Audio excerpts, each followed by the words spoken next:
Season 2 of House of the Dragon lacked a spectacular ending, leaving many fans disappointed. HBO executives forced a last-minute cut of House of the Dragon Season 2's last two episodes, causing an underwhelming finale. The future of the Game of Thrones franchise may be at risk due to poor decision-making and compromised storytelling. House of the Dragon Season 2 ending didn't deliver what most fans hoped for. While the season started very strong with the first two episodes and peaked with its gut-wrenching episode 4, the finale felt like a mid-season setup episode lacking any major events. Instead of a compelling story arc, episode 8 featured choppy intercut scenes, with some of them unnecessary or even repetitive. In episode 7, the audience witnessed a ruthless and much crueler Rhaenyra, willing to sacrifice the small folk to gain dragon riders. However, in episode 8, she seemed to revert to her old self, questioning her next moves. The finale set up lots of future events, but it lacked a key element Game of Thrones fans were accustomed to: a spectacular ending. In today's TV landscape, where the production of most shows takes much longer until they return to the screen, it is risky to end a season in such a way. Many blame Ryan Condal for this lackluster ending, but they shouldn't. There was a last-minute development that most fans were not aware of. The episode starts with a new location and introduces a few new characters. Tywin Lannister has arrived in Essos to secure the support of the Triarchy for King Aegon and his Prince Regent Aemond. After a short negotiation, he meets Fleet Commander Admiral Lohar. Sharako Lohar is an interesting, slightly flamboyant character, adding much-needed humor to the show.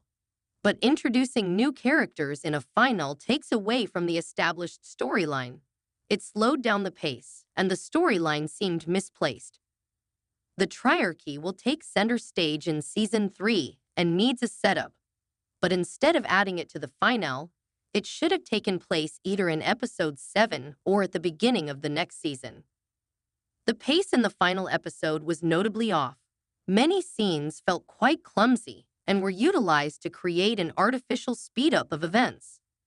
Rhaenyra's endless quest to find a wild dragon was painfully dragged out and intercut with other scenes not just once, but several times.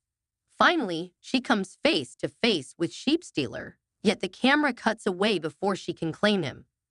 Jace and Bella have another scene addressing his fear of being diminished by the dragon seeds, which was already addressed in Episode 7.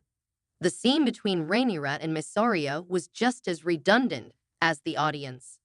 The episode ends with Alicent and Rhaenyra facing off again, this time in Dragonstone. Alicent wants her childhood friend to take over King's Landing without bloodshed, but Rhaenyra reminds her she must take Aegon's head to eliminate the opposition.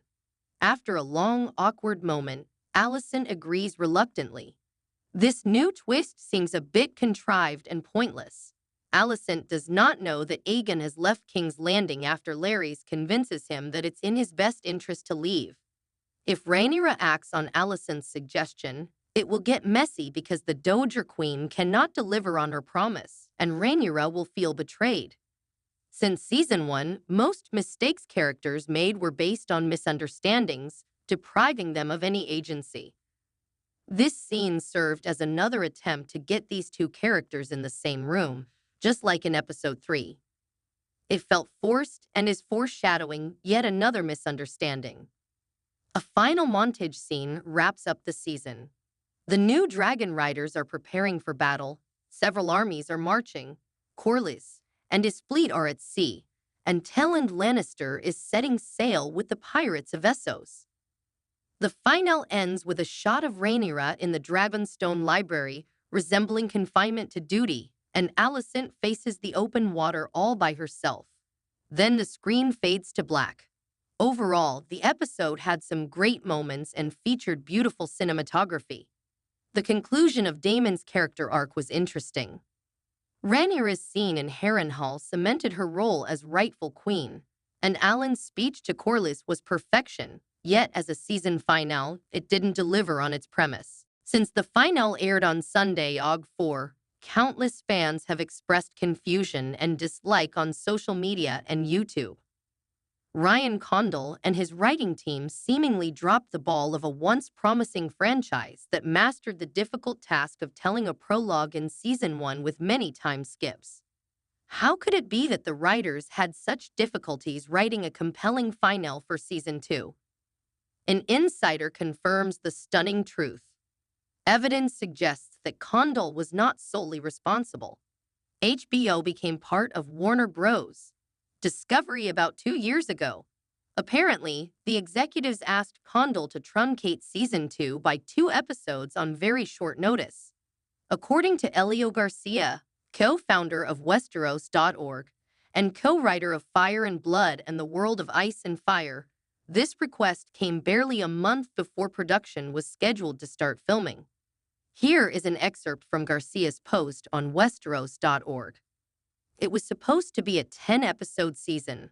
A month before filming, after 8 months of writing, HBO told them to cut episodes. Then the writers' strike started 3 months later, so the writers couldn't work during filming to reorganize things. So yeah, HBO shot themselves in a foot with people who are bothered by this aspect of the season. But Garcia wasn't the only one commenting on this issue. In an interview with Entertainment Weekly, Condal's writing partner Sarah Hess replied with, "It wasn't really our choice," when asked why the season was cut short. While she declined to elaborate, it was clear what she was referring to. It would have been impossible to adjust the whole storyline for Season 2 within a month without postponing the entire production for perhaps another year, which explains why this season's finale was a bit underwhelming. The fate of George R.R. Martin's franchise. The original 10-episode version was supposed to feature the highly anticipated Battle of the Gullet, which has been pushed back to Season 3, provided there won't be any further interference by David Zaslav, CEO of Warner Bros. Discovery. According to Ryan Condal, Season 3 might not feature more than 8 episodes either. It seems that the network doesn't understand how that impacts the flow of the story and the audience's patience. The Game of Thrones franchise has been the most profitable show HBO ever had. It is mind-boggling that they will risk another upset. Apparently, the network hasn't learned anything from the previous blunder. The last 2 seasons of Game of Thrones were also significantly shorter, with 7 episodes in Season 7 and 6 in Season 8. Back then, fans were outraged by the ending and complained about rushed storylines and the questionable ending. Condal might have chosen to do the opposite when he faced this last-minute change. Instead of rushing to include the Battle of the Gullet, he decided to expand the war preparations to make up for this shortened season. However, given the setup with Alicent offering to open the gates of King's Landing, it would have made more sense to end the season with Rhaenyra flying to the capital to claim the throne. Warner Bros. Discovery has struggled since the merger took place. As per recent reports, the network lost over $9 billion in the second quarter, indicating ineffective leadership. Yet, HBO still added 3.6 million global subscribers during the same quarter, proving the worth of this franchise. The production costs for HOD are high, yet cutting down on the storytelling by shortening the seasons is not a smart move. There are 2 additional GRRM shows in the pipelines: A Knight of the Seven Kingdoms, The Hedge Knight, and Aegon the Conqueror. If the fan base feels angered by compromised storytelling in HOD, these 2 new shows might not attract the same massive following. The Hedge Knight is already in production and expected to air in 2025 with only 6 episodes. The Aegon the Conqueror show is still in its early stages.